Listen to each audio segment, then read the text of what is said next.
All right, welcome to the first day of glass fusing. We're going to go through this first worksheet. There are different types of glass, obviously. The first being transparent, and transparent is obviously glass that you can see through.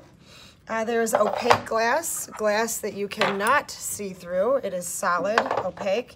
And then there's dichroic glass.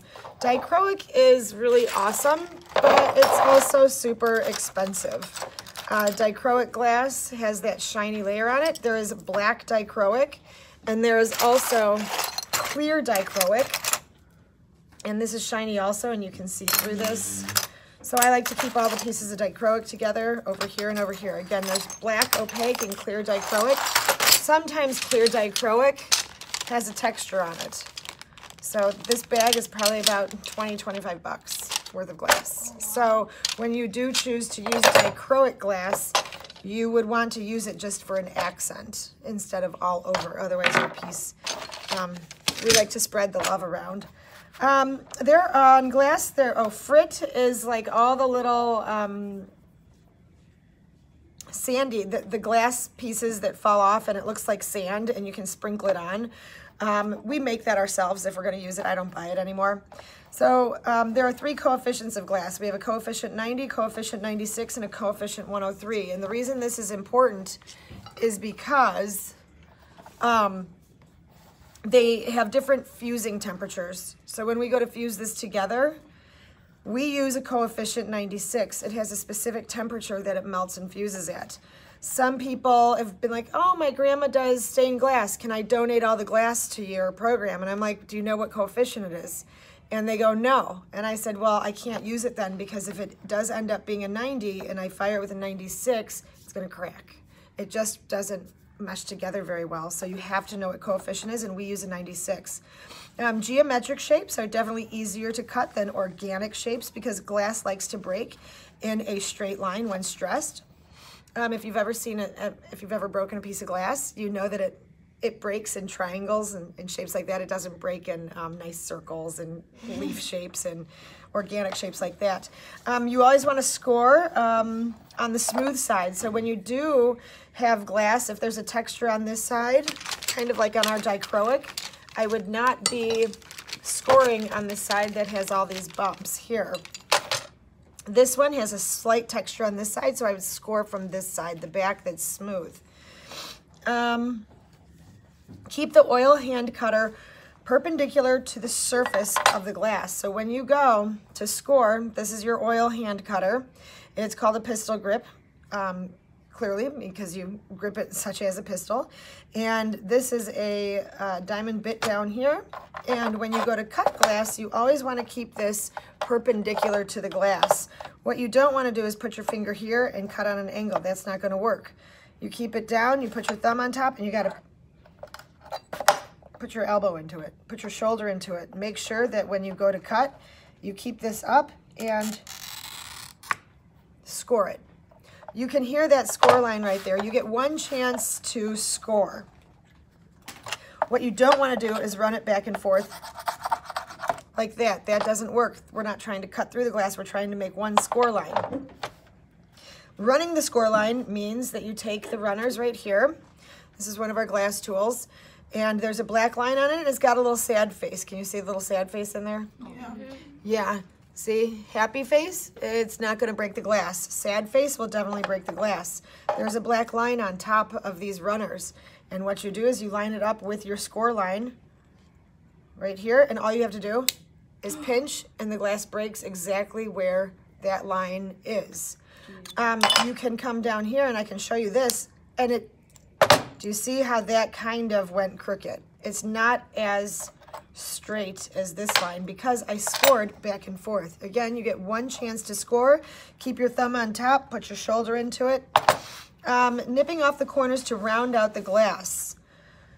There's these tools, they're glass nippers, and what you would do, the first thing you should always do, which I didn't because I took my prescription glasses, there we go. You would want to put on safety goggles because glass flies all over the place. So if you wanted to round this edge, clearly because glass doesn't really like to cut on a curve, you can try it as best you can And see all these little glass shards, these glass pieces down here? This is why we work on this surface. So if you wanted it to be more curved than this, you take these and you just very carefully cut off any of the corners that you don't want. And this is why it's so important to use safety goggles, because this glass is going to fly all over the place. Surface oil, Sharpie marker, and glue. Obviously, when we cut, some of these hand cutters leave oil back on the surface.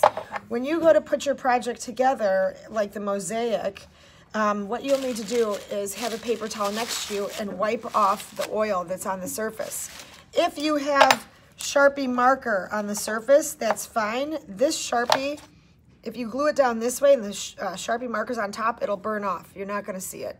However, if you put this shape on top of your other one, that marker is going to stay in there and it's going to burn out, but it's going to turn into like a black powder in there. It's just going to burn, and that's not what you want to do. So if you do have any marker on an underside, you're going to need to take that off. This comes off with rubbing alcohol.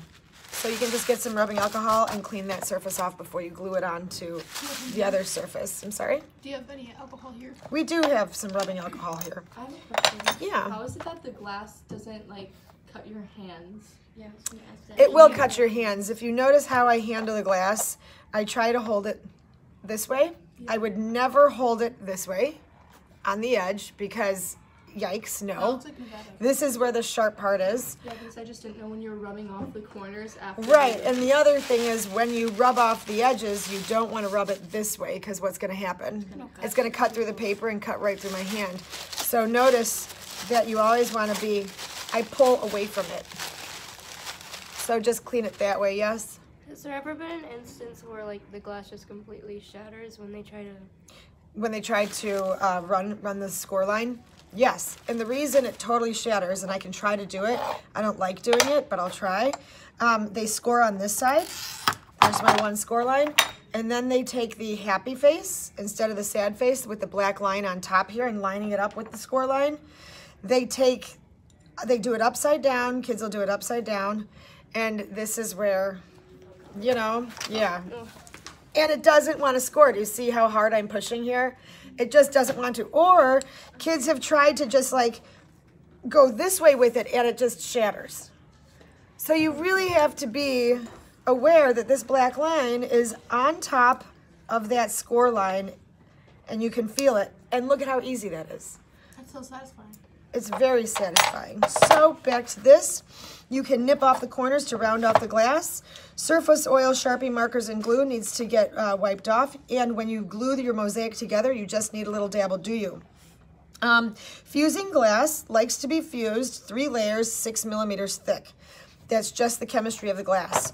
A tack fuse will look like it does now with somewhat softened edges. So this little turkey here, he has been tack fused. You can see that these edges have been somewhat softened versus a full fuse where it all melts down in as one piece. So you can still see individual pieces here, and this one, it just tacks together and it's melted together. Now this used to be a turkey, and you can see, where's your little wing? His little wing fell off. And this is what happened here. The wing was coming out, but you can see this little curve right here. And we'll explain how to get rid of that curve later. But this is a tack fuse, but we're going to do a full fuse. So it's kind of like welding? Well, tack fuse in welding. Oh, there's a tack fuse in welding, yeah. It just sticks it together. A full fuse will be smooth and melted together. Rough shapes will be round out a little easier. This is what we're doing is slumping the glass. And when you slump glass, you're going to need shelf paper, possibly fiberglass paper, and high fire wire. But you have 2 ways. Our project, when I say slumping glass, you'll take an image and you'll put little glass pieces on here like a mosaic. Once you're done with that, we have to remove the picture. This was the beginning of a cow in a little farm. I like it. I like him too. I don't know what happened to my picture though, which was a bummer. So what we do next is we take, because remember, the glass likes to be 6 millimeters thick, and I put it on another separate piece. So it's 1 piece, 2 piece, and the design on top is 3 pieces. How do you Okay? do design on top not to like slide off? You put tiny bits of glue on there, and we'll have another demonstration on cutting and making our design. This is just an introduction to some basic techniques. So right now, what we would do, there are 2 different slump molds that we use for the 6 by 6 inch glass. We use either a square or a circle. This is called, it's the thin prep shelf paper. I cut it a little bit larger, and then I would layer the glass on here and put it in the kiln, and then the glass will melt and slump into this mold. So what you would end up getting is somewhat of a round dish. Can you see how this one's round? Yeah. Okay, and if I had put this over the square slump mold, what you end up with is more of a square with pointy edges. Can you see the difference? Yeah. You get to choose between what you want. You can see that this one keeps the shapes a little better, whereas this one, because these edges come in. But if you like this shape, go with this shape. But we're going to be making these slump molds, and you'll be cutting glass to make a mosaic. The 2 other things that I have for you, we went over the paper. The other things that we have, something called high fire wire. This wire will not melt in the kiln at the temperatures at which we fire. So this is special wire. And what you do, it's if you wanted to make an ornament, or like on this little turkey guy, we put the wire in here. It did not melt. It stays inside the glass, and then we hung little legs, beaded legs off of this cute little turkey. Okay, so you can do that. Some kids have made magnets in the past. That's fine. But let's go back to this turkey, and our one other thing besides the paper, our high fire wire, we also work with something